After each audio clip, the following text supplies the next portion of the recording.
नमस्कार दर्शकों, स्वागत है आपका हमारे इस चैनल में और आशा करते हैं आप सब सही होंगे और ज्योतिष के हमारे वीडियोस देख रहे होंगे और ज्योतिष के माध्यम से अपने जीवन को और सरल, सहज और सुंदर बना रहे हो। दोस्तों जिस सीरीज में हम बात कर रहे हैं डिफरेंट डिफरेंट होरोस्कोप, पॉलिटिशियंस के, सेलिब्रिटीज के, लीडर्स के, कोई आध्यात्मिक लोगों के, कुछ फेमस पर्सनालिटीज की हम जो एनालिसिस कर रहे हैं और कोशिश कर रहे हैं आपको बताने की किस तरह किसी होरोस्कोप का एनालिसिस किया जा सकता है और कोई उस एनालिसिस की मदद से कैसे अपने जीवन में भी कोई मदद लाई जा सकती है उस पर्टिकुलर पर्सनैलिटी के, उस पर्टिकुलर होरोस्कोप के प्लैनेटरी कॉम्बिनेशंस को समझते हुए, क्योंकि बहुत सारे ऐसे कॉम्बिनेशंस आप लोगों के भी कुंडलियों में होंगे, आपके परिवार वालों की कुंडलियों में होंगे।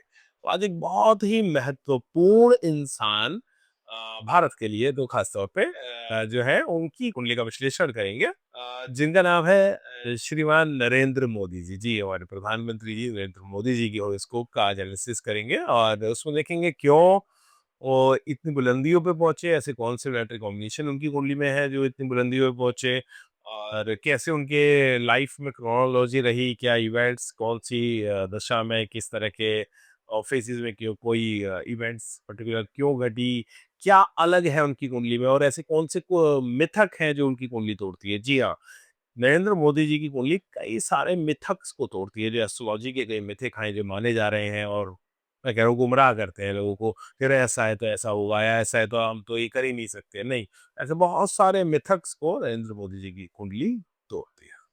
नरेंद्र मोदी जी की कुंडली को जो मैं मानता हूँ 17 सितंबर 1950, जो सब इंटरनेट पे भी मिलती है और मैं मुझे लगता है उनकी कुंडली के बाद एक बात कि वो समय सही है और वृश्चिक लगन की ही कुंडली को उनको कुंडली मानता हूँ, क्योंकि उनकी पूरी पर्सनैलिटी, उनकी फिजिकल अपीयरेंस सब उससे मैच करता है।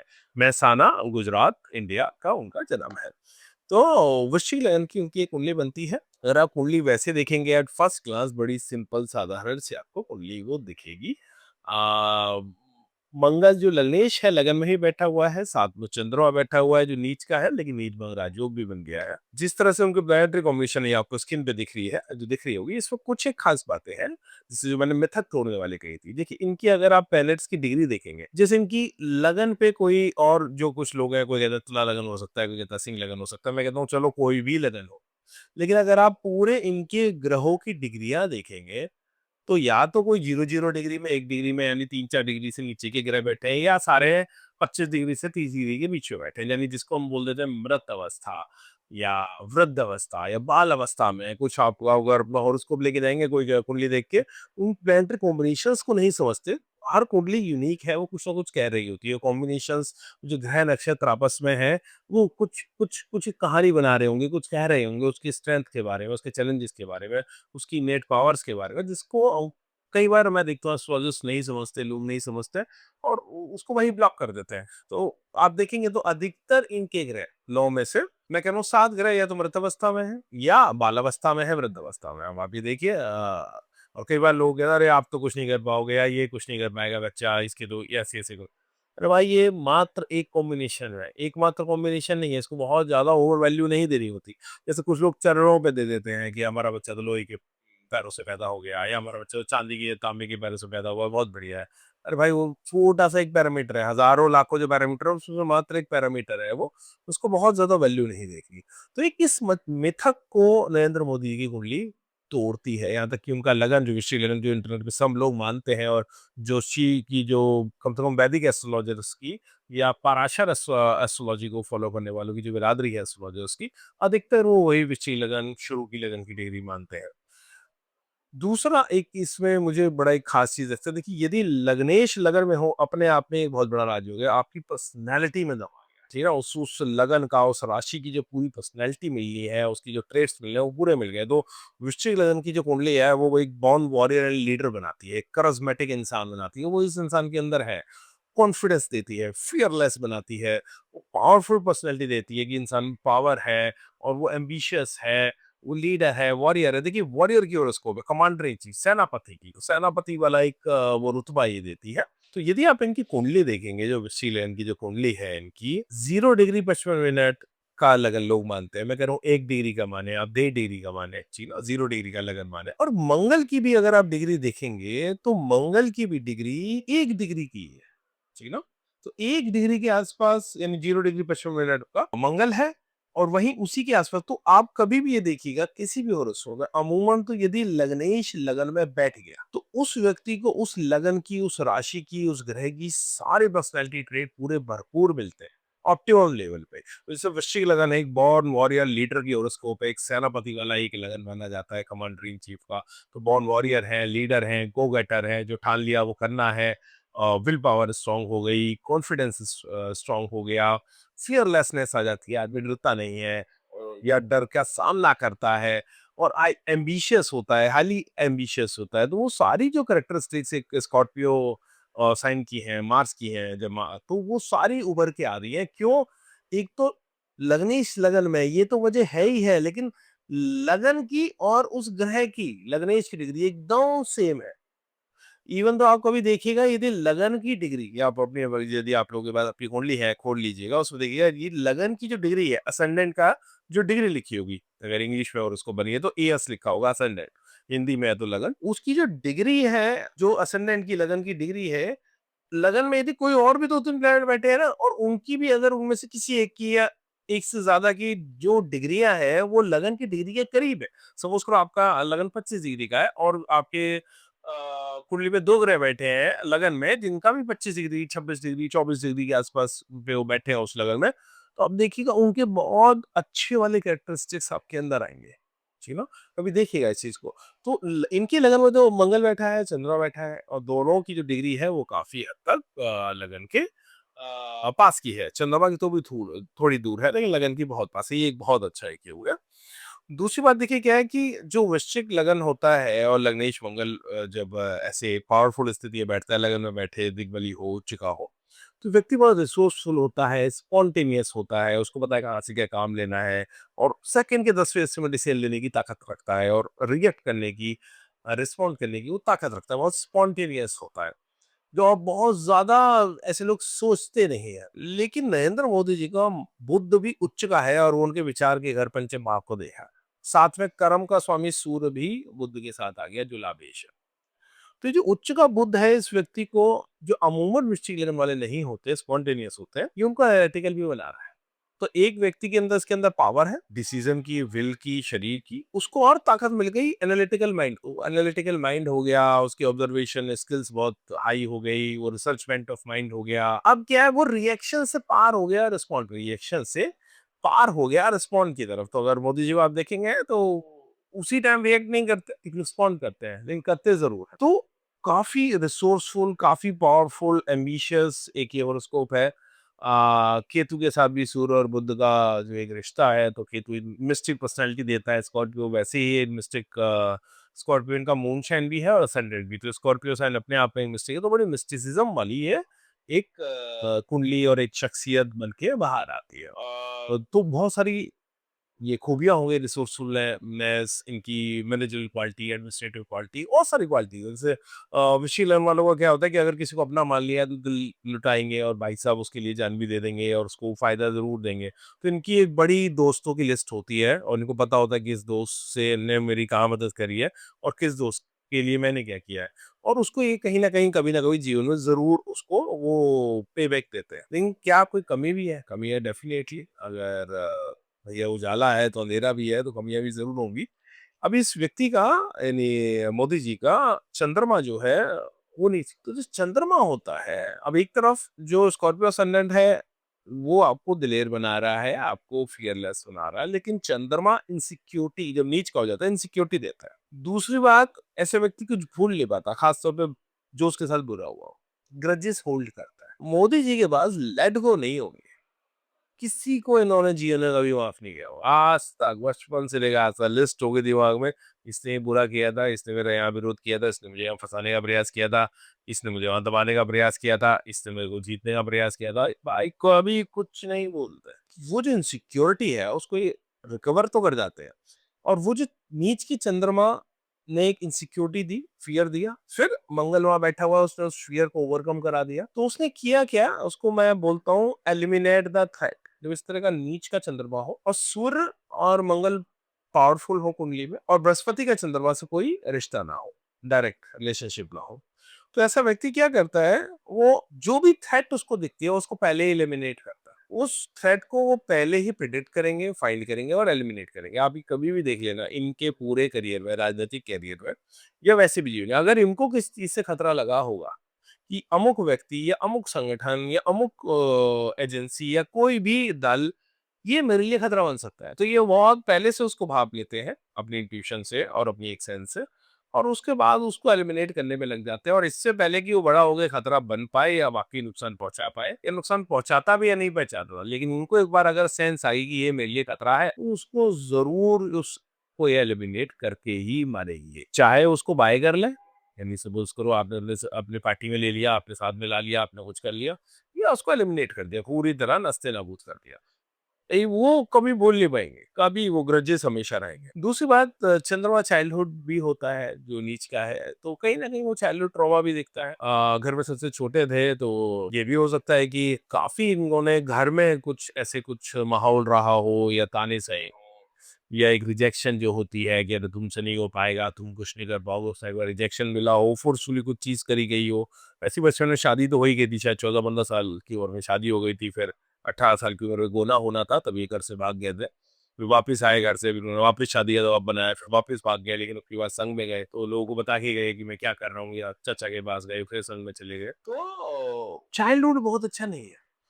और अगर आप देखेंगे तो वैसे भी कोई भी स्कॉर्पियो असेंडेंट की, आप दोस्तों बात याद रखना, अगर स्कॉर्पियो असेंडेंट में जुपिटर की दशा बचपन में नहीं मिली है, तो स्कॉर्पियो असेंडेंट का कहीं ना कहीं संघर्ष 38-40 साल की उम्र तक चलता रहता है, और 38-40 साल की उम्र के आसपास आके वो कुंडली खुलती है जी ना। तो वो जो कुंडली खुलती है, वो लगभग 40 साल की उम्र के आसपास। आप बहुत लोगों को देखिएगा जो स्कॉर्पियो असेंडेंट है, वृश्चिक लगन वाले जातक है, आप अपना जीवन देख सकते हैं कि यार आपका जीवन जैसे जैसे आपकी उम्र बढ़ी, आपका जीवन बेटर हो, 30 पे बेटर हुआ, 35 पे बेटर हुआ, 40 तक, 40 से एकदम खुल गया, और 40 से नई सवेरा होता है। तो अगर आप देखेंगे इनके जीवन में भी जो आधा जीवन गया लगभग 38-40 साल तक, वो काफी संघर्ष में गया। शुरू के 20 साल तो बिल्कुल ही संघर्ष में गए, जहाँ कहते हैं लोग चाय भी बेची, या घर से भागे, या कहीं कैसे अपना गुजारा किया। उसके बाद भी धीरे-धीरे उठे, पार्टियाँ बहुत छोटे लेवल से काम किया, कार्यकर्ता के तौर पे, प्रचारक के तौर पे। तो उस टाइम पे तो लग्ज़री क्या होती थी, यानी जैसे मेरे कई बार राजनीतिक क्षेत्र के लोगों से चर्चा होती है, तो सामाजिक क्षेत्र के लोगों से, तो कहते थे कि उस समय की जो लग्ज़री थी, वो टेबल फ़ैन और मयूर जग हुआ करती थी।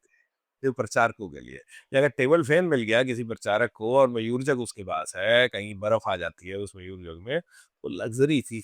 और शायद ऐसी ही लाइफ इन्होंने मनोहर लाल, जो हरियाणा के खट्टर जी जो मुख्यमंत्री रहे हैं, तो मनोहर लाल खट्टर जी ने और नरेंद्र मोदी जी ने ऐसे ही एक साधारण से कमरे में काफी वर्ष गुजारे, जिसमें लग्जरी के नाम पे डेफिनेटली एक टेबल फैन हो गया, अच्छा बेड हो गया, एक अच्छा मयूर जग हो गया, साइकिल मिल गई बढ़िया वाली, या आपको स्कूटर दे दिया किसी ने, प्रिया स्कूटर पुराना, तो बहुत लग्जूरियस था उस टाइम प्रचारकों के लिए।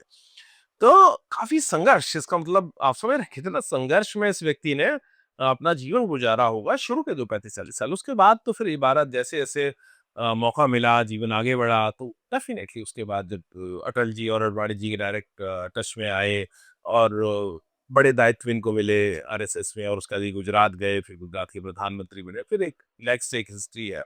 लेकिन हॉरोस्कोप खुला कब? वो ये 38 साल के बाद। ये बहुत सारे मिस्ट्री लगन वालों को लग सकता है। हाँ, एक इसमें होता है कि यदि जुपिटर की दशा आ जाए और जुपिटर अच्छा बैठा हुआ है कुंडली में, तो स्कॉर्पियो असेंडेंट पहले से ही रिजल्ट देने लगता है। या बहुत अच्छे सूर्य, चंद्र और मंगल की दशा आ जाए, ये नहीं तो अमूमन तो 38 साल के बाद ही स्कॉर्पियो असेंडेंट खुलता है। तो वापस मैं आ जाता हूँ कि भैया अब कमी क्या है जी, कि देखिए कमी क्या है, थोड़ा-सा ऑटोक्रेट कह सकते हैं। चाहे देश की दुनिया के सबसे बड़े लोकतंत्र के ये प्रधानमंत्री हैं, फिर लेकिन जो इनका बिहेवियर है स्कॉर्पियो असेंडेंट का, वो एक ऑटोक्रेट का है। चंद्र और मंगल जिस तरह से लगन में बैठे हुए हैं, और सूर्य जिस तरह से 11th हाउस में बैठा हुआ है, और राहु केतु के एक्सिस में, तो ये एक ऑटोक्रेट की कुंडली है कि मैं जैसे चलाऊंगा वैसे चलाऊंगा, और काफी अथॉरिटेटिव है, असर्टिव है, मेरी बात सुनो, मैं जो कह रहा हूँ उसको करो। तो और डिसीजन लेने की ताकत है। एक ये बहुत बड़ी बात है कि डिसीजन अच्छा हो, बुरा हो, रिजल्ट तो बाद की बात है। जितना सोचना था सोच लिया, लेकिन एक बार डिसीजन ले लिया, तो फिर किसी की नहीं सुनूँगा। तो उस तरह का ये एक व्यवहार बनाता है, काफ़ी assertive, authoritative and autocrat, you know? तो थोड़ा-सा उस तरह का बिहेवियर डेफिनिटली है। कुछ लोग नार्सिसिस्ट बोलते हैं, सहमत नहीं हुई है नार्सिसिस्ट के लिए, बृहस्पति बहुत खराब होना चाहिए और वो ऐसा नहीं है, काफ़ी खराब होना चाहिए। हाँ, ठीक है, नीड फॉर वैलिडेशन है, डेफ़िनिटली है। वो ईगो, वो नीड फॉर वैलिडेशन आती है और शायद मुझे लगता है हर जो ख़ासतौर पे जो पॉलिटिशियन है और जो अभिनेता है, इन सबको कहीं न कहीं वो जो वैलिडेशन की भूख है, जो रिकॉग्निशन की भूख है, वही इनको आगे लेके जाती है, वो फ्यूल का काम करती है। विदाउट नीड फॉर वैलिडेशन के तो वे संत ही बन जाएँगे, आम जीवन जियो, अपना प्रभु का नाम लेना, दाल-रोटी खाना, प्रभु का नाम लेना, वो काफ़ी अच्छा है। तो वो जो नीड फॉर वैलिडेशन है, काफ़ी हाई है, जिसको लेना चाहते हैं। तो लेकिन अगर मैं कमियों को देखूँ, तो चैलेंजेस को देखूँ कि वीकनेस बोल लें, कुछ बोल लें, तो एक ग्रजेस होल्ड करते हैं, लेट गो नहीं है। दूसरा, इनको जो भी इनसिक्योर लगता है या जो इनको लगता है कि मेरे लिए थ्रेट है, उसको पहले ही एलिमिनेट कर देते हैं, चाहे वो हो या ना हो। ऑल्दो राजनीतिक जीवन में ये एक फायदे का सौदा है। नीड फॉर वैलिडेशन काफ़ी है, काफ़ी ऑटोक्रेट अथॉरिटेटिव बिहेवियर है, तो मुझे नहीं लगता कि इस सत्ता शासन में बहुत सारे ऐसे लोग होंगे जो खुल के अपने विचार अभिव्यक्त कर पाएँ या अपनी प्लानिंग शेयर कर पाएँ या कुछ और ऐड ऐड कर पाएँ। तो जो इनकी एक टीम है, वो जिस पे ये विश्वास करते हैं, राजा की तरह, एक सेनापति की तरह जीवन जीते हैं, तो जिस पे ये विश्वास करते हैं, उन्हीं को आगे लाएँ, उन्हीं की सुनेंगे और इन दी एंड फिर इनको जो समझ में आएगा, ये उसी को करेंगे। रिज़ल्ट वो कुछ भी हो, कुछ भी हो। चाहे उसको आप नोटबंदी वाला डिसीजन कह लो, चाहे वो कोई और डिसीजन ले लो, जो इस व्यक्ति को सही लगा, ये वही करेंगे। तो और वही कहीं न कहीं आगे तक इनका रहना है, लेकिन उसी पावर के चलते मुझे लगता है काफ़ी आगे आए हैं। जहाँ तक बात है इनके करिश्मा की, डेफ़िनेटली वो एंड तक रहेगा। जैसे मैंने कहा, वृश्चिक लगन में जैसे-जैसे उम्र बढ़ती है, वो करिश्मा बढ़ता है, मिस्टिसिज़्म बढ़ता है। अध्यात्म में की भी खोज, जैसे कि लोग कहते हैं, एक आध्यात्मिक रुझान ज़रूर है, लेकिन जो खोज है, कहीं न कहीं उसको मैं अभी तो जो ऊपर है, वो ईगो ही है और शायद राजा का फ्यूल वो ईगो ही होता है। तो अच्छी है। अब देश के लिए कैसे हैं प्रधानमंत्री के तौर पे?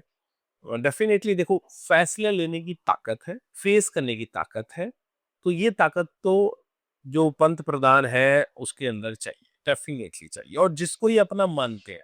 स्कॉर्पियो असेंडेंट जो है, स्कॉर्पियो मूनशाइन दोनों है ये। वृश्चिक राशि की एक महत्वता क्या होती है कि वो पॉसेसिव होता है अपनी चीज़ों को लेके, अपने लोगों को लेके।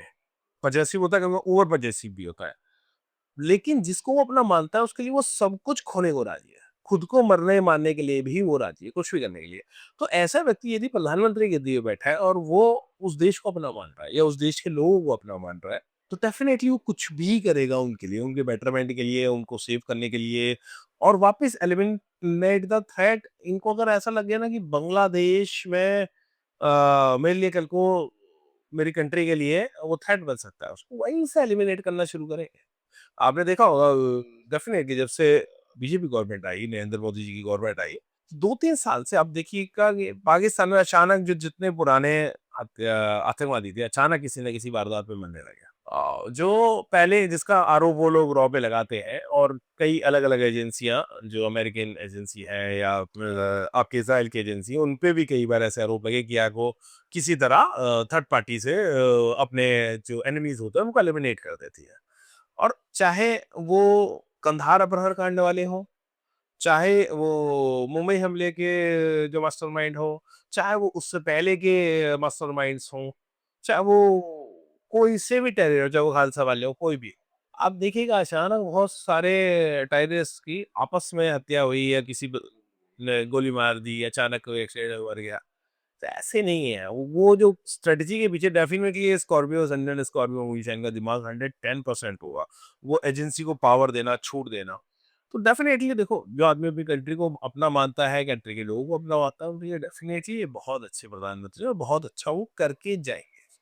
हाँ, कुछ जगह ऑटोक्रेट बिहेवियर, अथॉरिटेटिव बिहेवियर या ये कहूँ इगोइस्टिक बिहेवियर, गुस्सा डेफ़िनेटली नुकसान देता है। वो नुकसान इसलिए देता है क्योंकि आपके पास बहुत सारे ऑप्शंस आप सुनते नहीं या आप बंद कर देते हैं। तो वो थोड़ा-सा इनको जितना अडैप्टेबल हो पाएँ, फ्लेक्सिबल हो पाएँ, जितनी नई प्रतिभाओं को टाइम दे पाएँ और अब इनका टाइम है किसी और आगे के लिए देश की पीढ़ी को तैयार करना, जो आगे इस देश को सँभाले और 5 साल बाद सँभाले, 10 साल बाद सँभाले। तो उस पीढ़ी को लेके आएँ, उसमें फ़ेवरेटिज़्म ना हो, मेरा है वो ना हो, कि जो देश के लिए बेस्ट है उसको लेके आएँ, तो डेफ़िनेटली अच्छा रहेगा। अब कुछ बात करते हैं इनकी कुंडली के कुछ ऐसे कॉम्बिनेशंस बनाता हूँ जो आपकी कुंडलियों में भी होंगे और आप कैसे उस एनर्जी को चल रहा है इसका। जैसे मैंने एक बताया मिथक, यार ये जो मृत ग्रह हैं, वृद्ध ग्रह हैं, बाल ग्रह हैं, तो हमारी जीवन में हम कुछ नहीं कर सकते। फालतू की बात है भाई, प्लैनेट की कॉम्बिनेशन तो ओवरऑल प्लैनेटरी कॉम्बिनेशंस काम कर रहे होते हैं, डिजिटल चार्ट्स काम कर रहे होते हैं। एक और मिथक है जो मोदी जी की कुंडली तोड़ती है, साढ़े साती और ढैया। देखिए साढ़े साती ढैया का इतना हुआ मचा दिया जाता है, इतना हुआ, जो अमूमन आप कहो तो 1/3 या एटलीस्ट 25% पॉपुलेशन में तो सदा ढैया और साढ़े साती चली रही हो। मोदी जी साढ़े साती में ही प्रधानमंत्री बने और जब तीसरी बार भी जब वो प्रधानमंत्री बने तो भी ढैया चल रही थे, चतुर्थ ढैया। तो कई बार आप कुछ सुन के या किसी ने आपको बता दिया कि भैया साढ़े सही चल रही है, ढैया चल रही है, आपने बिल्कुल ही ब्लॉक कर लिया खुद को, नहीं नहीं कुछ हो नहीं सकता, इस टाइम पे तो मेरी ग्रोथ नहीं हो सकती या इसी वजह से मेरे साथ खराब हो रहा है। नहीं भाई, वो मात्र एक वजह हो सकती है, एकमात्र वजह नहीं है। दशाएं बहुत बड़ा रोल अदा करती हैं और साढ़े साथी कई बार अच्छी भी जाती है क्योंकि शनि जो है वो कर्म फल प्रदाता है। वो डराने के लिए नहीं आया, वो देने के लिए आया है। अच्छे कर्म किए तो अच्छा फल मिलेगा और बहुत अच्छा फल भी साढ़े साथी में देखने को मिलता है। जैसे आप खुद देख लीजिए, मोदी जी साढ़े साथी में ही प्रधानमंत्री बने, ढैया में तीसरी बार प्रधानमंत्री बने। एक चीज, दूसरी चीज, कुछ इनकी नियर फ्यूचर की जो प्रेडिक्शंस है, देखिए वैसे ओवरऑल अभी एक बहुत अच्छी एक दशा से होके गुजर रहे हैं कि सबसे one of the most powerful planetary period चल रहा है मार्स का। इसमें केतु की दशा आ रही है जो जून 2026 में। तो जून हुआ आपका, अगस्त हुआ, नवंबर हुआ, इन 3 महीनों में जून, अगस्त, नवंबर थोड़ा एक तो हेल्थ हैज़र्ड्स हो सकते हैं। या क्योंकि राजा है तो देश में भी कुछ अचानक अप्रत्याशित ऐसी घटनाएँ हो सकती हैं जो देश के लिए अच्छी ना हो, राजा के लिए अच्छी ना हो, यानी प्रधानमंत्री के लिए अच्छी ना हो। वापस या तो किसी पड़ोसी मुल्क से वापस कोई झगड़ा, कोई झंझट, कुछ इस तरह का हो सकता है, कोई छोटा-मोटा युद्ध, कुछ कार्रवाई या देश में कुछ ऐसी अप्रत्याशित चुनौतियाँ देखने को मिले या नरेंद्र मोदी जी को अपने खुद के जीवन में कुछ अप्रत्याशित चुनौतियाँ देखने को मिले, इसका अंदाज़ा लगाना मुश्किल है। ऑल्दो नटशेल में इनका देखिए हेल्थ हैज़र्ड्स तो काफ़ी बढ़ सकते हैं, इसमें कोई दो राय। दूसरा नवंबर 2028 में इनकी राहु की महादशा आएगी। राहु जिस कंडीशन में बैठा हुआ है पंचम भाव में, वो अथॉरिटी का अष्टम भाव होता है। एक ज्योतिष के दृष्टिकोण से और बताऊँ आपको कि सत्ता देखी जाती है दशम भाव से, अथॉरिटी, करियर। और पंचम भाव वो केंद्र भाव है, त्रिकोण भाव है पंचम, उसको बड़ा शुभ माना जाता है, लेकिन क्योंकि वो उससे 8वां होता है और कंपटीशन से 12वां होता है, तो कई बार आप देखेंगे नौकरी चेंज हो गई, बिजनेस चेंज हो गया। जो पंचम भाव की है, पंचम भाव में बैठे हुए ग्रह की दशा है, तो काफी चेंज हो सकते हैं। कुछ पूरे देश को कुछ अप्रत्याशित देखने को मिल सकता है कि जैसे या तो नरेंद्र मोदी जी ने स्वयं गद्दी छोड़ दी या राजनीतिक उलटफेर ऐसा हुआ जो इनके साथ थे, जो इनके बिल्कुल एक राइट हैंड बन के काम कर रहे थे, वही इनके खिलाफ हो गए। कुछ ऐसा जो आदमी को तोड़े और जिसकी वो कल्पना ना करता हो, उम्मीद ना करता हो अपने जीवन में, उस तरह के चैलेंजेस आए। तो एक जैसे मैंने कहा कुछ हेल्थ हैज़र्ड्स आ सकते हैं, कुछ सडन चैलेंजेस आ सकते हैं जून, अगस्त और नवंबर 2026 के महीने में। बाकी राहु की दशा आएगी नवंबर 2028, तो मुझे कम लगता है या नहीं लगता कि उसके बाद ये बहुत लंबा कंटिन्यू राजनीति में करे या वापस प्रधानमंत्री बने। तो देश को चेंज देखने को मिल सकता है नवंबर 2028 की बात, देश की राजनीति में कोई और सितारा है। ऑल्दो मुझे ऐसा लगता है कि शायद भाजपा दोबारा आ जाए, लेकिन प्रधानमंत्री नरेंद्र मोदी जी ना बने। जैसे इनकी कुंडली में एक अच्छी चीज, आपको सबसे बेस्ट चीज जो बताऊं, और मैं हर कुंडली में वो कह दूं, जो लग्नेश है, लगन लग्नेश, चंद्र चंद्रेश और लगन के मित्र ग्रह, वो मजबूत अवस्था में होना चाहिए। वापिस रिपीट कर रहा हूँ, लगन लग्नेश, चंद्र चंद्रेश। तो यहाँ पे लगन है वृश्चिक लगन, लग्नेश मंगल हो गया, चंद्रेश भी क्योंकि यहाँ वृश्चिक राशि में ही है, तो चंद्रेश भी मंगल ही हो गया। वो काफी अच्छी कंडीशन में बैठा है और चंद्रमा भी वही बैठा है, उसका नीच भंग भी हो गया, तो वो काफी ठीक अवस्था है।